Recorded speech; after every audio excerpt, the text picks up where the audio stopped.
Hello, my name is Zachariah with Old Man Gaming. This is another Snap Judgment review. What is a Snap Judgment review?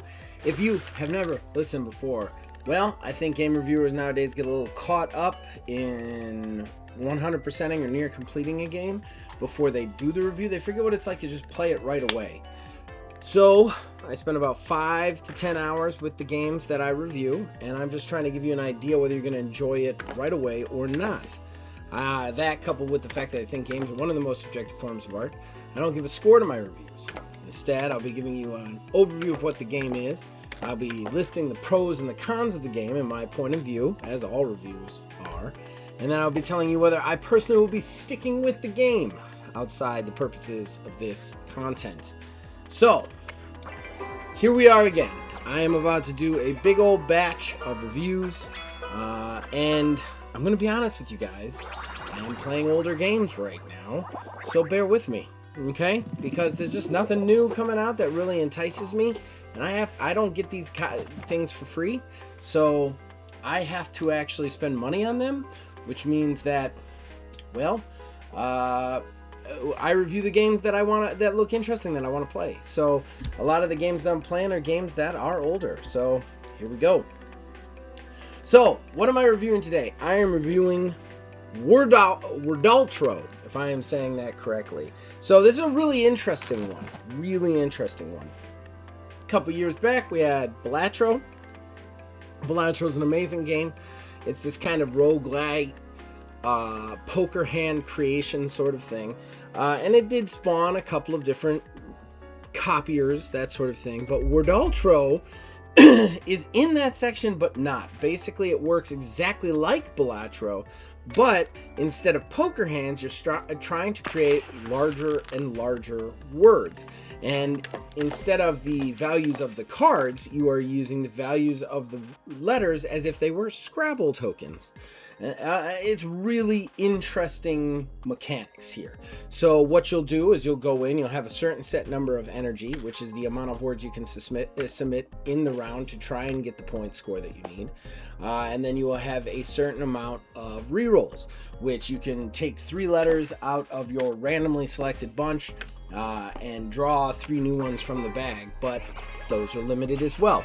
You get 10 letters to start, and then you're trying to form the biggest thing you can, with your multis going up, multis being a times modifier and your points being the Scrabble tile points. So the multis multiplies the points, and that's how you get your final round score.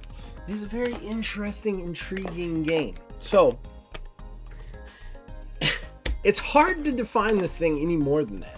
I feel like this is going to be one of my shorter reviews because this is a very simple game. There's a couple of ways to play.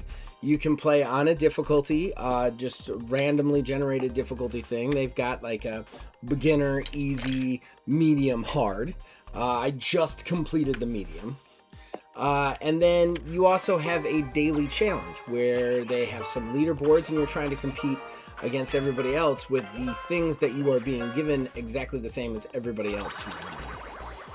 In between each round, you also get a you get kind of like a modifier. They would be akin to the Joker cards in Wordaltro, where you get the option of 3 randomly selected kind of modifiers that do random things that would increase your mults or increase your scores or add extra letters or extra weird punctuation things into your bag that you could randomly get to help you with your next word. And those, you slowly take those up. And the idea is every round, whatever energy you finish with gets added to the energy for the next round. Same with the rerolls. So you're trying to actually get through the earlier rounds with extra rerolls banked so that you have them when you need them towards the end of the difficulty. It's usually 10 rounds that you're going. So that's it. That's the entire game. That's the entire game. You're seeing it right now. I definitely recorded some footage for you. And that's it. That's the entire game. And in a way, it's kind of genius. Like, I would buy this on my phone. It is a great little word game. I enjoy how it works. There's no bugs. There's no glitches. Not that I've noticed. It is... And while I was fishing for some cons, and we'll talk about them in a second. It's just straightforward, and it's a fun little thing. The other thing about Wordaltro that's awesome, well, I don't want to get into that. You know what? Let's just go into the pros and cons. It's the only way to do it, because I'm going to start listing them here, because I defined the game for you guys. That's the game. So pros, first of all, it is a really cool concept, really cool idea, really simple follow through that I enjoy. There are a couple of things that I don't like about how they teach you how to play, which we'll get into in the cons, but overall it's pretty straightforward. You get the hang of it pretty much right away, and it's enjoyable. It's an enjoyable thing that makes you keep going one more time. And I definitely wanted to play it and then play something else, and I end up spending all my time just playing it because I just keep trying to get a higher score. It's one of those kinds of games. The other thing I really enjoy about it is it can be a really quick play. You can play through a round in roughly 20 to 30 minutes. So it's not one of those games that I struggle with games that it's gonna take me a half an hour just to boot into the thing, because they're good, but I need at least 2 or 3 hours, or what's the point? With this, it definitely doesn't feel that way. It feels much more like I'm in, I played around, I'm done, I can go. So I got 30 minutes to kill before work, I'll knock out a game of Wordaltro. It's great for that. Yeah, and that's it. That's all the pros. So let's go into the cons. This is going to be a really quick review. There's not a lot to say about this. It's a really positive, awesome experience. The cons, like I said, scraping the bottom of the barrel for this just to try and find a couple of cons here. And there are just a couple of notes.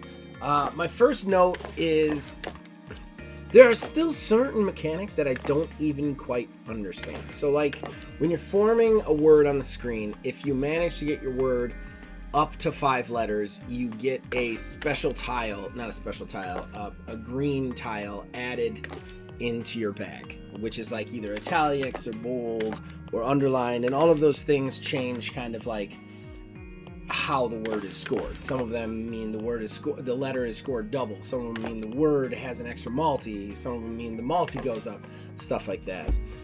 And if you get it up to, I think, 8 letters, you get a special tile. Special tiles are real badass tiles. They're worth 10 points. They usually get destroyed afterwards, but they boost the point score of all the other letters like that letter, or they're weird punctuation marks that give you freebie letters. And then if you get it to 10, you get an energy back.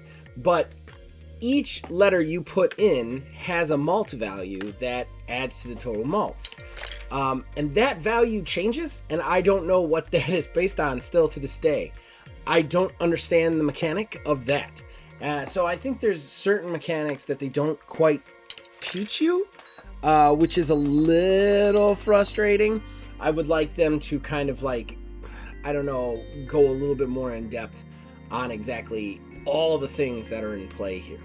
And then finally, the only other thing is there is not a lot of different ways to play. I mean, obviously, this review is going to push 10 minutes, and I usually talk for 20. Especially when a game is this good, I usually talk for 20. But the fact remains is that there's not a lot to this game. It's not necessarily a bad thing. It's just there isn't a lot of options for how you play it. In fairness, Wordaltro was the same way. It was pretty straightforward. But Wordaltro had a couple of other things that I like that this game doesn't. Wordaltro had some unlockables, like unlocked decks that change how the game progresses right off the bat, unlocked joker cards that you could add in, stuff like that. There's nothing unlockable in this game. It's all unlocked. There's no different colored tiles or any way of changing that, which I would like to see. I personally would like a couple more reasons to go in there and play, other than just getting a high score. And right now, that's it. You get the daily challenge, or you're trying to beat the main modes, and that's it. So I would like a little bit more variation in it. Other than that, it's not really anything wrong with this game, which brings me to whether or not I'm going to stick with it. Yeah, I think, will this be a game I sink hours and hours and hours into? No. But is this a game that I'll boot up to kill some time? Definitely. There is a nice dopamine release every time you get a letter or a word correctly and you get that little score, and that's going to keep anybody coming back for more. So that's it. Nice, simple, and easy one today. Did I get it right? Did I get it wrong? You guys can let me know in the comments below. You can also join our Discord. The link is in the description below. Influence us in all of our shows from there. Like I said, we're going to be moving forward with some older games that I'm reviewing, so take a look out for, I believe, Symphony of War and Enshrouded next.